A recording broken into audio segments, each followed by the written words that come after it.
안녕하세요. 저는 울산광역시에 사는 51살 여성입니다. 인생을 살다 보면 예기치 않은 상황이나 사람을 맞닥뜨릴 때가 있잖아요. 저는 어느 날 남편의 힘든 과거와 사람을 마주하게 됐고, 그 일로 인해 남편에 대해 더 이해하게 된 계기가 됐더랬죠.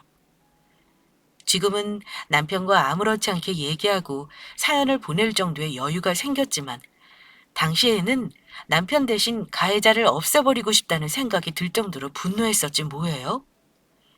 최근 인기 있었던 학교 괴롭힘 드라마보다 더 드라마 같았던 제 남편 과거 이야기. 한번 들어보시겠어요? 저는 10대 때 어머니가 지병으로 돌아가시고 아빠와 단둘이 살고 있었어요. 아빠는 큰 식품회사를 운영하고 계셨기에 바쁘실 때면 제가 직접 회사로 가서 필요한 물품이나 식사도 챙겨드리곤 했어요. 그때 우연히 지금의 남편을 만나게 됐더랬죠. 남편은 저희 친정아빠 회사에 입사한 신입사원이었고, 제가 아빠 때문에 회사를 갈 때면 우연히 마주치고는 했어요. 처음에 남편을 봤을 때는 왜소한 체격에 무표정한 얼굴이라 눈에 띄지는 않았어요. 저는 당시 20대 중반으로 아직 음대 대학원을 다니고 있는 상황이었고, 첼로 전공이었기에 무거운 악기를 자주 들고 다니는 편이었기에 그날도 아빠 회사에 악기를 들고 갈 일이 있었는데 제가 그만 발을 삐끗해서 악기를 놓친 거예요. 그때 남편이 저를 도와 악기를 옮겨주면서 처음 인사와 대화를 나누게 되었고요. 아버지 회사는 중견기업으로 업계에서 오래되고 유명한 회사였고, 입사하기가 어렵다고 소문이 나서 입사하는 사람들은 모두 능력이 있다고 봐야 했기에 이 사람도 회사 직원이면 꽤 엘리트겠구나 하고 내심 생각하고 말았죠. 그런데 사람이 인연인지 그 후 아빠 회사를 갈 때마다 남편과 마주치게 되는 일이 생겼고, 안면을 두고 인사는 하고 지내는 사이가 됐을 무렵 아버지가 회사 근처에서 식사를 하자고 하시더군요. 그때 식사 자리에 갔다가 낯익은 얼굴을 보게 되었고 아버지께 소개까지 받게 되었네요. 이대리, 여기 내 딸 김세미 양이야. 불어 돌려서 말하지 않겠네. 두 사람 소개시켜주려고 만든 자리야. 아, 안녕하세요. 이인철입니다. 사장님께 말씀 많이 들었습니다. 저희 초면 아니죠? 저야 도움을 여러 번 받았으니 아는 사이라고 말은 해야겠지만, 아빠, 아무 말도 없이 갑자기 이러시면 어떡해요? 오, 서로 안면은 아는 사이인가 보지? 덜 어색하고 좋구만. 내가 우리 딸 성격 몰라? 누구 소개해준다고 하면 남자한테 관심 없다고 주량망칠 녀석인 걸 아니까 이렇게 자연스럽게 자리를 만들었지. 이게 자연스러운 거예요? 완전 대놓고 강조적인데요? 이 대리가 사람이 참 괜찮더라. 아빠가 사람 보는 눈 있는 거 너도 알지? 서로 연락하고 데이트도 하고 만나봐. 난 내 마음에 드는 사위 맞이하고 싶다. 상대방 앞에서 그런 말하는 거 실례해요. 이 대리님 좋은 분인 건 알겠는데 싫은데 여기 오신 거면 어떻게 해요? 아니야. 내가 이미 그런 식이 다 거쳐서 이 대리 세뇌시키고 왔으니 걱정 마라. 아이고, 이 대리 쉬운 남자 아니더라. 사장님이야말로 대단한 불굴의 한국인인 걸 새삼 알았습니다. 왜 땡땡제가가 이만큼 업계에서 자리 잡았는지 그 저력을 몸소 체감해봤네요. 역시 내가 사람 보는 눈이 있군. 사내가 모름지기 사장 앞에서도 주눅 들지 않고 할 말하는 패기가 있어야지. 아빠와 같이 식사 자리를 가진 후 남편과는 서로 연락처를 주고받아 가끔 연락을 했었는데 제 생각보다 더 순박하고 성실한 사람이더라고요. 연애의 연자도 모르고 이성에게 관심이 없던 저였기에 남편에게 결혼 전제로 만나는 건 부담스럽다고 했더니 남편은 그럼 친구같이 편하게 잘 지내자고 했고 상대 마음을 편하게 해주더라고요. 하지만 가랑비에 옷 젖는 줄 모른다는 말처럼 몇 번씩 마주치고 연락을 하다 보니 사적으로 만나기도 했어요. 사람들이 말하는 소위 데이트를 한 거나 마찬가지였죠. 모든 사람은 가까이 들여다보면 몰랐던 장점들이 보이고 예뻐 보이잖아요. 저희 남편이 그런 사람이었어요. 그렇게 친구로 지낸 지 1년이 흘렀을 때 남편이 어느 순간 제게 연인으로 만나자고 하더라고요. 그렇게 저는 생애 첫 연애를 하게 됐더랬죠. 그 후 1년의 교제 끝에 저희는 결혼을 약속하게 됐고, 누구보다 남편을 좋게 보고 제게 소개시켜줬던 친정아빠가 가장 축하하고 좋아해 주셨어요. 아빠는 회사 신입사원으로 입사했을 때부터 남편을 사이로 점찍었었다며 운명이라서 그랬나 보다 하시더라고요. 저와 연애를 할 때도 남편은 시댁에 대한 얘기를 아끼는 편이었는데 결혼을 앞두고 있으니 언젠가 시부모님과 가족에 대해 얘기를 어렵게 꺼냈어요. 결혼하기 전에 우리 집안에 대해 얘기하고 싶었어. 우리 부모님은 두 분 다 돌아가셨고 지금은 결혼한 누나랑 나만 남았거든. 아, 그럼 형님을 만나면 되겠네? 언제 약속을 한번 잡을까? 누나는 외국인이랑 결혼해서 지금은 베트남에서 살아. 아마 결혼식에는 올 것 같고 부모님 안 계신다고 하는데 아무렇지도 않아? 나도 엄마가 돌아가시고 없는걸? 내가 12살 때 돌아가셔서 이제는 사진 안 보면 얼굴도 가물거려. 사실 나는 내가 결혼 못할 줄 알았어.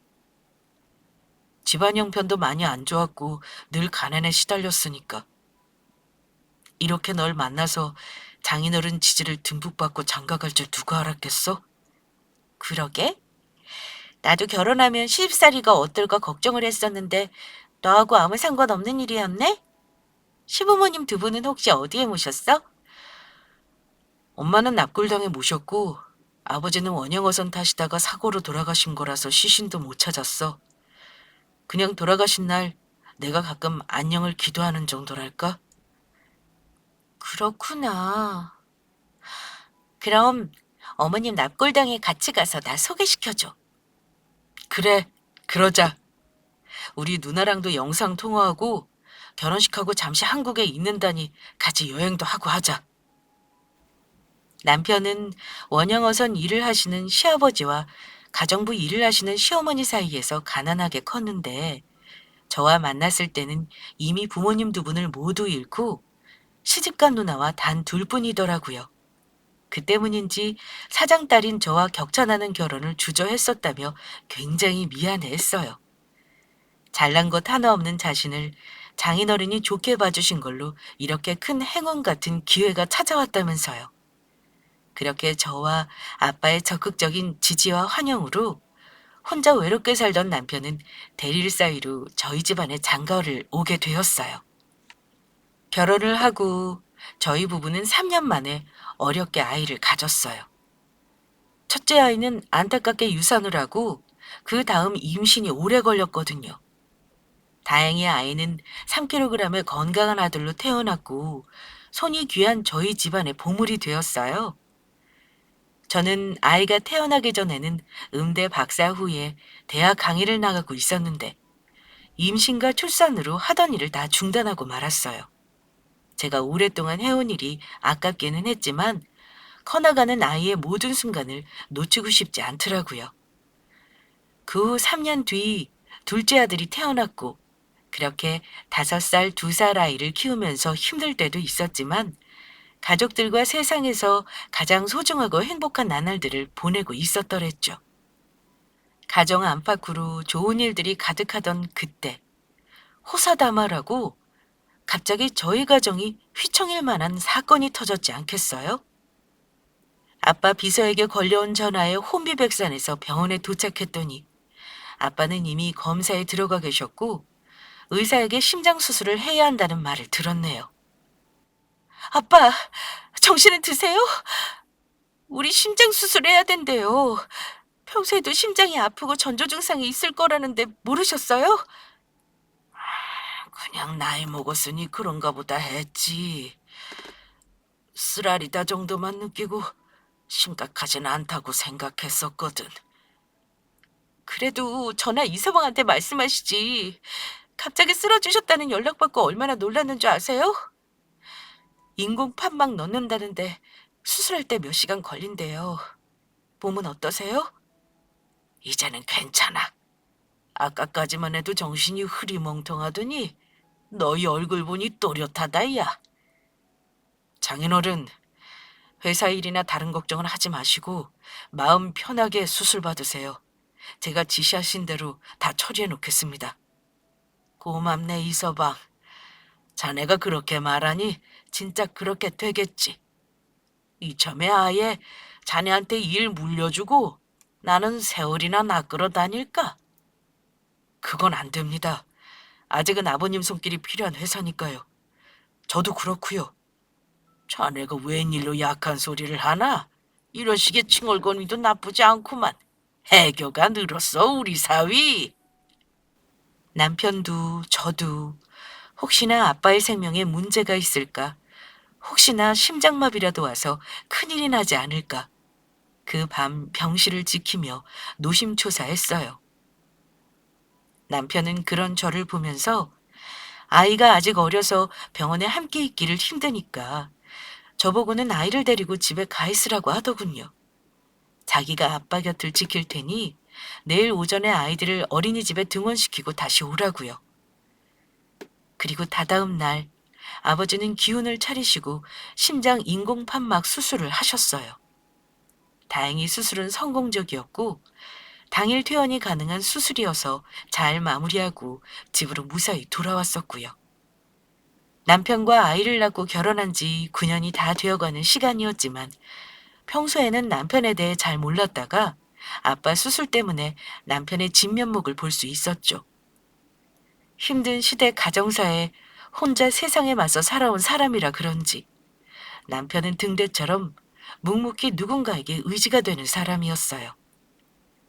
아빠가 쓰러지셨다는 소식을 듣고부터 제가 정신도 못 차리고 아이 케어도 못하고 충격만 받아 있는 상태에서 혼자 묵묵히 제 어깨를 다독이고는 아빠 회사 일, 아이 일, 병원 수술에 관한 모든 걸 조용히 소화하고 있더라고요. 증조 할아버지 때부터 서당을 운영하시고 해서 친정아빠가 어릴 적부터 사서삼경 공부도 하시고 특히 주역 공부를 오래 하셔서 사람에 대해 잘 파악하시는 분이었는데 그렇게 남편이 진국 같은 남자고 좋은 남편감이라고 말하셨을 때도 저는 크게 못 느꼈었거든요. 그저 배려를 좀 하고 친구같이 편하고 정이 들었으니 결혼한다고만 생각했었는데 남편은 제가 살아보니 마음이 바르고 건강한 사람이었고 아빠 말대로 좋은 사람이었어요. 7년 뒤 친정아빠가 임종을 앞두시고 제가 아닌 저희 남편 손을 꼭 잡으시며 회사와 가정을 잘 부탁한다고 하셨으면 말 다 한 거죠. 당시 아빠 나이가 70대 중반이셨고 심장 인공 판막으로도 버티기 힘들 정도로 몸이 많이 쇠약해지신 때였어요. 돌아가시기 전에 병원에 오랫동안 입원해 계셨고 남편은 일을 제외한 시간 전부를 저희 아빠 병실에서 간호를 했었고요. 우리 손주들 장가 가는 거 보고 가려고 했더니 내 몸이 말을 안 듣는구만. 걱정 마세요. 애들 증손주 나을 때까지 살아계실 테니까요. 지금은 잠시 병원에서 쉬고 있는 거라고 생각하세요. 늘 나를 안심시키는 건 자네밖에 없구만. 내가 자네를 면접 때 처음 봤던 게 아직도 기억이 나. 봉황에 눈을 하고선 온몸은 긴장으로 떠는데 목소리는 어찌나 기계가 있든지 내가 첫눈에 반했지 않나. 그러셨습니까? 저도 싱글벙글하신 아버님 얼굴을 보고 이 회사는 꼭 입사해야만 한다 생각했습니다. 대표 얼굴이랑 직원들 얼굴이 저렇게 온화하고 좋다면 분명 좋은 회사일 거라고 생각했죠. 우린 서로를 알아본 모양이구만. 이것 또한 굉장한 인연이로고. 두 분 제가 옆에 있다는 걸 잊지 마세요.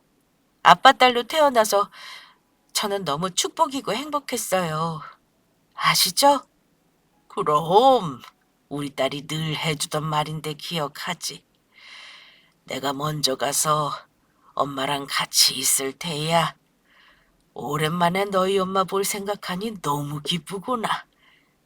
아빠, 이번 생에 너무나 위대하고 좋은 일 많이 하셨어요. 우리 아이들도 저희도 그런 아빠 생각 많이 할 거예요. 너무 감사했어요.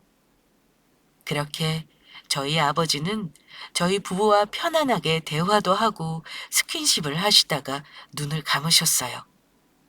고인의 생전 바람대로 수목장을 해드렸고 아버지의 청년 같은 웃음처럼 5월의 실록이 푸르른 날에 생을 마감하셨었네요.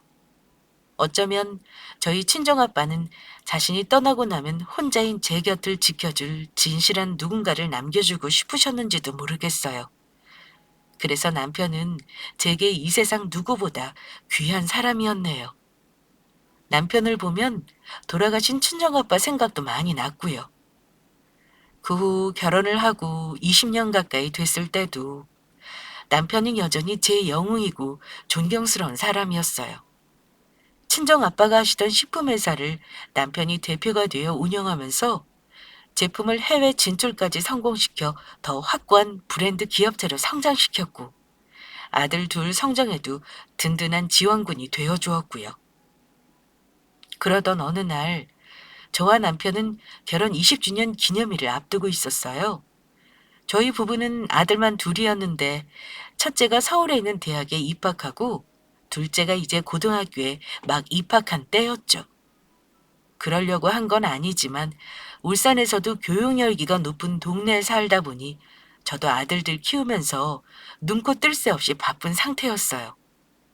그 시기쯤 남편이 늦게까지 술을 먹고 들어오고 하는 일이 잦았던 것만 빼면 크게 별다를 게 없는 일상적인 나날이었죠. 남편에게 무슨 고민이 있나 싶어서 물어도 별말이 없고 그냥 사업차 술자리가 많다고 하는 말만 들었던 차였어요. 원체 남편이 자기 힘든 내색을 하지 않는 사람이기도 했고 혹여나 무슨 일이 있다면 언젠가 얘기하겠지 싶었어요. 그렇게 별 생각 없이 지나갔는데 며칠 후 남편이 어쩐 일로 저보고 동창 모임이 있다며 같이 가자는 게 아니겠어요? 남편은 초중고 대학을 모두 울산에서 나왔었지만 제게 자기 학창 시절에 대해 한 번도 말한 적은 없었거든요. 결혼 20년 동안 한 번도 동창 얘기를 한 적이 없는 남편이 동창회가 부부 동반이어서 저에게 같이 가달라고 하는데 너무 신기해서 제가 알겠노라 했어요. 둘째 아들 나이 때 남편을 보러 가는 것 같은 기분이라 설렘도 있었고 더 들어보니 옛날 은사님이 참석하는 자리라고 하더라고요. 남편도 선생님 뵈러 동창회를 가는 거고 거의 처음 가는 거라고 했어요. 남편과 차를 타고 동창회에 가면서 계절이 초여름이라 그런지 날씨도 적당하고 향기 좋은 장미가 흐드러지게 펴 있으니 너무 좋았어요. 저는 오랜만에 남편과 나들이 가는 기분이라 들떠서 콧노래를 부르고 있던 반면 남편은 아침부터 어디가 안 좋은 사람 마냥 기분이 좋지 않아 보이더라고요. 당신 무슨 일 있어? 어제부터 오늘도 굉장히 부르퉁한 얼굴이네? 아니라고는 말 못하겠네. 그냥 이것저것 잡생각이 많이 드나 봐. 난 간만에 애들한테 벗어나서 당신이랑 데이트하는 기분이라 좋은데 나만 너무 들떴나? 아니, 날씨가 좋긴 하더라. 아버님 기일이 지나면 항상 이렇게 날씨가 화창하고 좋지. 그러게. 우리 아빠랑 참 닮은 계절이야. 춥지도 덥지도 않고 딱 적당한 온도랄까? 아버님 말대로 수목장하기 잘했어. 매번 갈 때마다 아버님 거 딱 맞는 곳이라는 생각이 들더라고. 맞아. 그런 것 같아. 우리 지금 가는 식당 요새 엄청 뜨는 고깃집이던데 나 완전 맛있게 먹고 와야겠다. 당신은 해산물 좋아하는데 그건 좀 그렇네? 당신이 내 몫까지 먹으면 되지 뭐. 난 오늘 많이 안 먹을 것 같아. 어제부터 음식이 잘 안 들어가더라고. 하물며 고기라니. 남편은 원체 기복이 큰 사람이 아니었기에 남들이 보면 그냥 그런가 보다 할 상태였는데 오래 함께 산 제 눈에는 남편의 말이나 표정, 기운을 보니 여자의 촉이 발동하더라고요. 뭔가 동창회에 가고 싶어 하지 않는 것 같다고나 할까요? 그러면서 뭔가 동창회에서 어떤 일이 벌어질 것만 같은 이상한 예감이 들었어요. 남편 고등학교 동창 모임은 울산에서도 외곽에 있는 정원 넓은 식당 전체를 빌려서 진행을 했는데 갔더니 어림잡아 50명 가까이 되는 사람들이 모여 있더라고요. 아마 부부 동반 모임이라서 더 사람이 많아 보였던 것 같네요. 저와 남편이 빈 테이블에 자리를 잡고 있다가 저는 화장실을 다녀온다고 하고 자리를 잠시 비웠었어요. 다시 봐도 식당 인테리어도 이쁘고 고깃집이라는데 마치 고급 한정식집에 온 기분이었어요. 화장실을 나와서 다시 남편이 있는 자리를 찾다가 돌아왔더니 남편 앞에 2명의 남자가 착석해 있더라고요. 특히 그중 한 명은 어디서 이상한 양아치 같은 날티 느낌이 나는 남자였는데 제가 자리를 착석하기도 전에 저와 남편을 훑어보면서 빈정거리더라고요. 너 같은 놈도 결혼은 했나 보구나. 인찰이 전마 우리 집 가정부 아들이었잖아. 그때는 우리 집 식구들이 먹다 남은 음식 먹고 버리는 옷 주워 입고 그랬는데 이제 제법 사람 됐나 보네. 야, 30년 만에 만나서 못하러 과거 얘기를 꺼내냐? 우리도 50대 됐는데 당연히 예전 같지 않지. 인철이 너 동창회 온다는 말 듣고 많이 놀랐어. 생전 바쁘다고 오지도 않더니. 오늘은 선생님이 오신다고 하셔서 왔지. 이제 80 넘으셨으니까 또 언제 만나 뵐 수 있겠어. 선생님이 직접 연락 오셔서 간다고 했지. 너 아직도 선생님 바라기냐? 하긴 육성회비도 못 내던 놈 대신해서 돈까지 내주신 선생님인데 오죽하겠냐. 맨날 쌤 앞에서 징징 짜고 울고 난리였잖아 이 고지 새끼가. 그때 선생님이 인철이 자식처럼 이뻐하신 건 맞지. 대식이 너는 아직도 그런 걸로 애들 놀리냐? 하여튼 남자 새끼들이란. 하긴 이렇게 빌어먹고 이 사람 저 사람 도움받았으니 여태 살았지. 제 엄마 죽고 나서 우리 집에서도 쫓겨나고 누나랑 임시보호소인가 그런 데 가지 않았나? 인철이 넌 돈 많이 벌어서 사회에 많이 갚아야겠다. 도움만 받고 입 싹 닦으면 쓰겄냐? 지금 네 입이나 닦아. 더럽게 입에 음식물 묻히지 말고 그러지 말고. 너는 예나 지금이나 기본적인 에티켓은 쌈 싸먹은 놈이구나. 저는 그 양아치 같은 남편 동창놈이 남편을 모욕하는 말을 듣자마자 피가 거꾸로 솟는 느낌이 들었어요. 제가 남편 옆에 앉아있고 누가 봐도 부인이라는 걸 알 텐데 남편에게 불어 쪽을 주려는 건지 계속 속을 긁으면서 도발을 하더라고요. 제가 뭐라고 한 소리를 하려다가 남편을 쳐다봤는데 남편이 20년 동안 처음 보는 표정을 짓는 게 아니겠어요?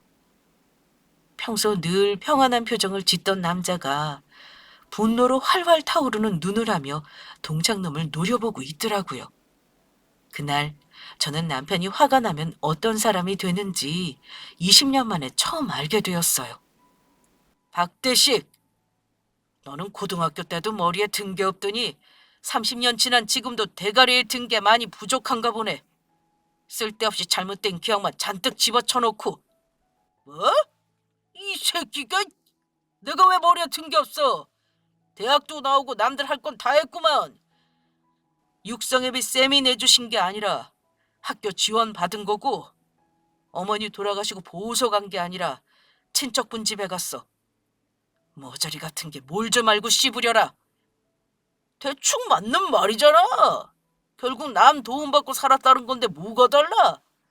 이놈도 보면 자기 포장이 엄청 쓸데없는 놈이야. 너만 하겠어?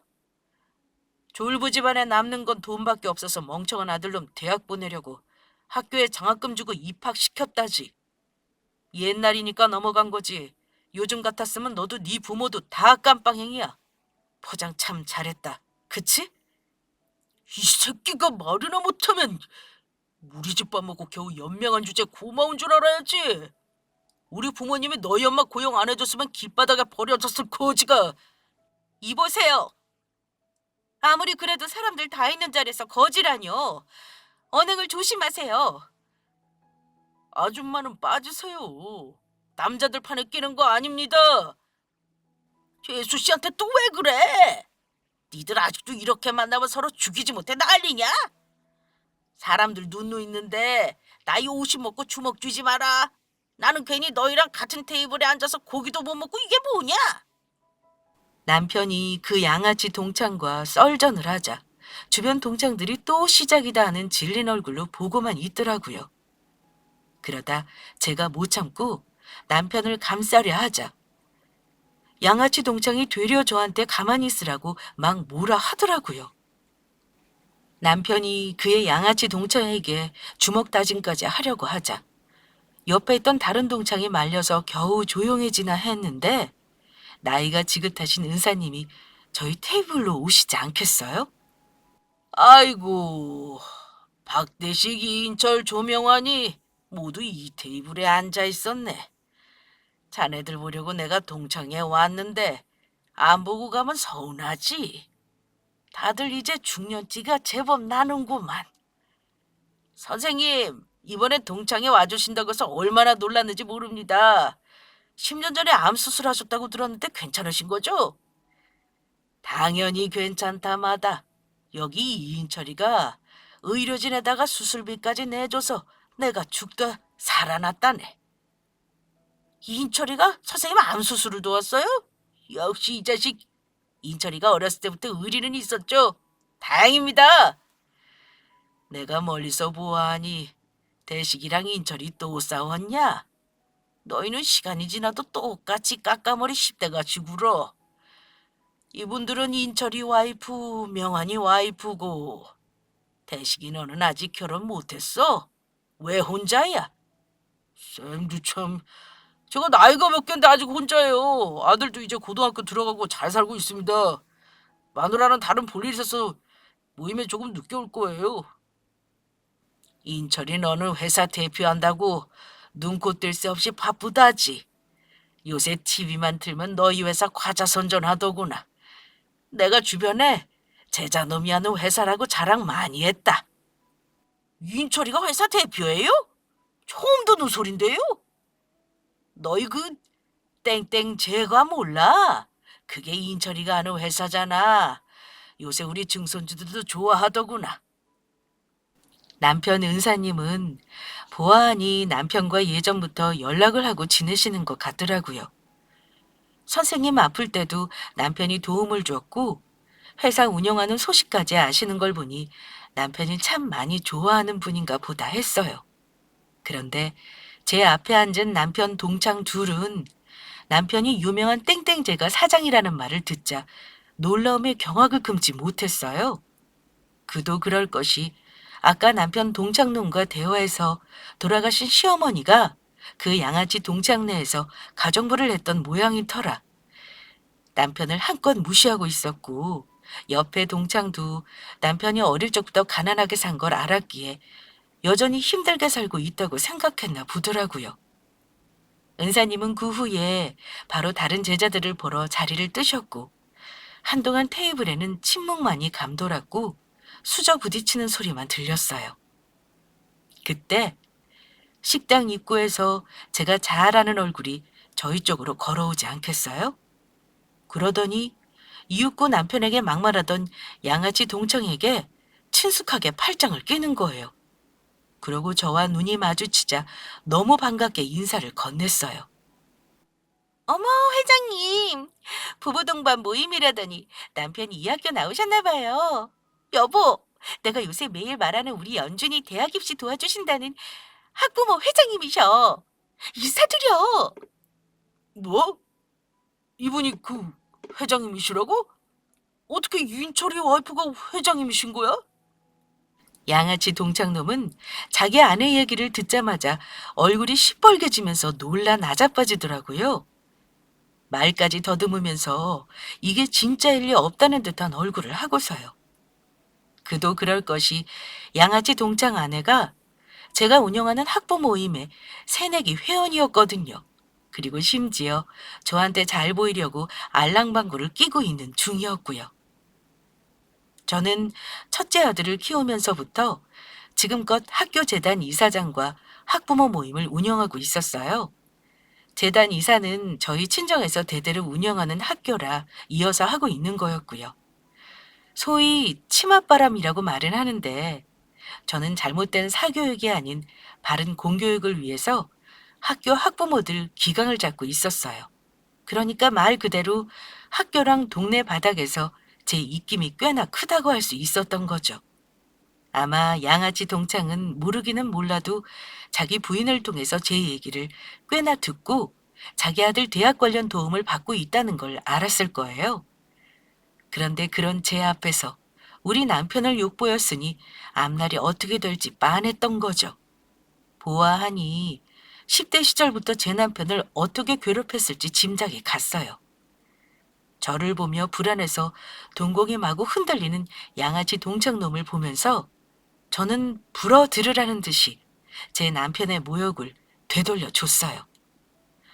연준이 엄마, 미안한데 대학 입시 관련한 것도 학부모 모임에서도 나가줘야겠어. 보니까 그쪽 남편이 예전에 학교 괴롭힘을 꽤나 행사했나 본데 우리는 그런 과거 있는 학부모들 안 받아줘. 요새 학교 내 괴롭힘 꽤나 민감한 주제인 거 알지? 연준이 꽤나 똑똑하던데 아쉽다. 다른 곳 알아봐. 회장님, 갑자기 그런 말을 하시면 저희 남편이 학교 괴롭힘을 했다니 그게 무슨 말씀이세요? 이 사람 벌레 한 마리도 못 잡는 심약한 사람인데요? 그래? 그럼 과거에 우리 남편 못 살게 괴롭힌 사람은 어디로 꺼졌나? 사람은 쉽게 바뀌는 게 아닌데 말이야. 죄송합니다. 회장님인지 모르고 제가 감히 앞에서 실수를 저질렀네요. 지금이라도 알았으면 됐어요. 그런 입에 발린 소리를 들을 생각은 없지만요. 연준 엄마, 그리고 방금 한 말은 진짜야. 그냥 하는 소리 아닌 거 알지? 다음 주부터 모임에서 제외야. 회장님, 제가 거길 어떻게 들어가는데요? 저희 연준이 책임지고 인서울대학 보내주신다고 하셨잖아요. 제발 기회를 주세요. 안 돼. 난 공과 사 구분이 없는 사람이라서 말이야. 사적으로 당신 남편한테 너무 실망해서 공적으로도 안 되겠어. 제가 모든 사실을 알게 된 이상 당신네 아들 입시고 뭐고 상종 안 하고 싶다고 하니까 남편 동창이 바로 꼬랑지를 내리더라고요. 저는 더는 밥도 안 들어가고 남편도 은사님을 만나 인사를 했으니 그만 집에 가자고 했어요. 저희 부부를 멍하니 바라보는 남편 동창들을 뒤로하고 그렇게 집으로 돌아갔고요. 돌아오는 길에 저희는 아무 말도 하지 않았어요. 남편이 그렇게 힘든 가정사에 학교에서도 그런 막대 먹은 놈들에게 괴롭힘을 당했을 걸 생각하니 그저 말없이 남편을 안아주고 싶더라고요. 그래서 집에 돌아와 남편을 대뜸 안아줬더랬죠. 당신 아무것도 안 물어봐? 오늘 일 때문에 나한테 궁금한 게 많을 텐데. 당신이 말하고 싶으면 하고 안 하고 싶으면 말고. 당신 마음대로 해. 난 당신이 뭘 하든 당신 편이니까. 내가 진짜 현명한 아내를 뒀다니까. 내 인생 정말 잘 살았다. 아까 봤던 박대식이란 놈이 내 학창시절 나를 괴롭힌 악질 맞아. 난 꽤 오래 학교 괴롭힘을 당했었고. 오늘 30년 만에 만났다고 들었는데 어땠어요? 기분은 엄청 나빠 보이던데. 혹시 요 근래 술 마시고 기분 안 좋아 보인 게 그 사람 때문이었어요? 뭐 아주 틀린 말은 아니야. 동창 회장 말로는 이번 동창 모임에 박대식이가 나오지 않을 수 있다는 말은 들었지만 나 되게 좋아하는 놈이 그런데 안 올 리가 없으니까 그전부터 기분 안 좋았던 건 맞아. 생각보다 그 인간 영향력이 아직까지 남아있나 보네요. 우리 남편 예전에 많이 힘들었었구나. 새삼 아까 만났더니 센 말로 버럭하기만 하지 그렇게 위협적이지는 않더라고. 10대 때는 그 녀석 이름만 들어도 불쾌하고 두려웠는데 말이야. 그랬구나. 어쩌면 그 사람 자체보다 과거의 기억이 당신을 더 괴롭히는가 보네요. 엄마가 그 녀석 집에 주거 가정부였고 나도 더부살이니까 그 새끼가 날 괴롭혀도 참을 수밖에 없었거든. 우린 먹고 살아야 했으니까 당하고만 있어야 해서 늘 힘들었지. 제가 남편의 등을 끌어안고 조용히 과거 일들을 읊조리는 남편을 토닥였더니 남편은 용기가 났는지 어릴 적부터 자기 속에 있던 열등감, 수치심, 두려움 등에 대해 다 토해내더라고요. 마치 그때는 50대의 남자가 아니라 10대의 소년이 제 품 안에 있는 것 같았어요. 남편은 이제 다 지난 일이고 현재는 행복하다고 말을 끝맺었지만 제가 그 양아치 동창놈을 용서하지 못하겠더라고요. 제가 알기로 그 집은 부부가 식당을 운영하면서 어렵게 번 돈으로 하나뿐인 외동아들 교육에 목을 메고 있는 걸로 알고 있었거든요. 다음 날부터 학부모위원회 사람들을 통해 박대식이라는 그 양아치 동창에 대한 정보를 다 알아냈어요. 원래 그 어린 시절 아버지 사업의 성공으로 졸부가 됐었으나 박대식 본인의 무능력으로 아버지 사업으로 번 재산을 모두 말아먹었다고 하더군요. 그래서 평생 갑질만 하던 졸부인 박대식이가 서비스를 제공해야 하는 식당 일까지 하게 된 거라고 했어요. 어쩐지 돈이 있었으면 자기 아들 좋은 대학 보내려고 학부모 모임을 통해 뭐라도 하려고 하지 않고 사교육부터 들이밀었겠죠. 그로부터 얼마 후 저희 집까지 양아치 동창 부부가 찾아와 사과를 하고 싶다고 하더군요. 저는 불어 제 남편이 있는 시간에 그 인간을 부르고 싶어서 다시 찾아오라고 했어요. 남편의 퇴근 시간에 맞춰 그 집 부부가 다시 찾아왔고 양아치 동창이나 제 남편은 서로를 보고 멈칫하더니 이윽고 박대식이란 사람이 남편에게 인사를 하더라고요. 저는 남편에게 거실 소파에 앉으라고 하고 이 사람들이 사과를 하고 싶다고 왔으니까 어디 같이 드러나 보자고 했어요. 사과하러 왔다고 하지 않았어요? 그럼 어디 해보세요. 어, 그게 저 제가 사모님이 회장님인 줄 모르고 그날은 실례가 많았습니다. 그리고 이가 예전에 사장님한테 뭐라고 한 일들은 10대 철없는 애들이 짓궂게 한 일이라고 생각하고 선처 부탁드려요. 제가 대신 사과할게요. 회장님 봐주세요. 연준 엄마, 뭔가 착각하나 본데 사과받을 사람은 내가 아니라 우리 남편이야. 그리고 10대 청소년의 철없는 짓이라고 치부하기엔 당신 남편이 우리 남편한테 한 짓들은 입에 담을 수 없을 정도던데? 아니에요. 저 그렇게 인철이한테 나쁜 짓 안 했습니다. 말은 막 하기는 했어도 그건 어디까지나 사내 아이들 투닥거림이었죠. 신발에 앞정 넣어두고 화장실 칸에 있는데 오물 투하하고 다리 부러뜨려서 전치 사주 나오고 뭐 이런 것들이 그저 투닥거림인가요? 일방적으로 한 사람이 모두 당한 일인데요? 그걸 어떻게... 솔직히 30년 지난 지금 중고도 없고 뭣도 없는데 과거 얘기 자꾸 꺼내시니까 좀 그렇네요. 당신도 그만하자. 저 자식은 나한테 절대 사과라는 걸 할 놈이 아니야. 포기해. 아니요? 과거 증인들도 있고 얼마든지 박대식님한테 불리할 수 있어요. 기회는 쉽게 오는 게 아니랍니다. 제 남편에게 진심으로 용서를 비세요. 아니면 당신들 앞날이 꽤나 피곤해질 겁니다. 아무리 회장님이시지만 말씀이 지나치시네요. 막말은 회장님이 더 하시네요. 지금 그 말은 저도 엿먹이시는 발언이네요. 남편은 뒤끝없는 사람일지 몰라도 저는 달라요. 저는 복수를 위해 뭐든 할 수 있어요. 가령 아드님이 학교 다니면서 박대식님이 하신 짓거리들을 똑같이 당한다고 생각해 보세요. 여보, 당신 과거에 대체 무슨 짓을 하고 다닌 거야?